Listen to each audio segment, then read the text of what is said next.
2014 அப்புறம் பிஜேபிக்கு எதிராக பல கேள்விகள் எழும்பியது.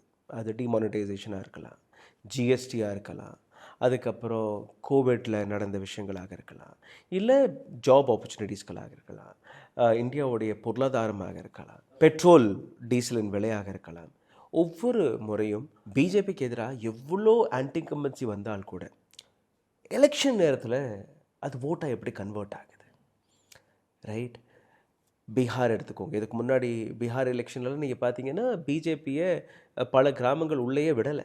ஹரியானா எலெக்ஷனில் நீங்கள் பார்த்தீங்கன்னா பல கிராமங்கள், முக்கியமாக ஃபார்மர்ஸ் ப்ரொட்டஸ்ட்டுக்கு அப்புறம் their villages in UP as well as in Haryana where they said we will not allow any BJP member to enter in this side. இதே உத்தரப்பிரதேசத்தில் இருக்கக்கூடிய ஒரு நபர், அவருடைய மகன் விவசாயிகளை எந்த இடத்துல ஜீப்பை வச்சு ஏற்றி கொன்றானோ அந்த இடத்துல அதே குடும்பம் வெற்றி பெறுது, ரைட்? பிரிஜ்பூஷன் சரண் சிங் பெண்களுக்கு எதிராக பாலியல் குற்றத்தில் இருந்த நபர், அவருடைய மகனுக்கு சீட் கொடுக்கப்படுது, again he wins. You know how all of this happening? மக்கள் இந்த கேள்விகளுக்கு எப்போவுமே ஒத்து போக மாட்டாங்க இல்லையா? ஒரு பர்சன் இஸ் அ பாலியல் குற்றவாளி, அவருக்கு எப்படி நீங்கள் ஓட்டு போடுறீங்க? Farmers R voting to the same person who killed you, போட மாட்டாங்க. ஸோ இது ஒரு கேள்வியாக இருந்துச்சு.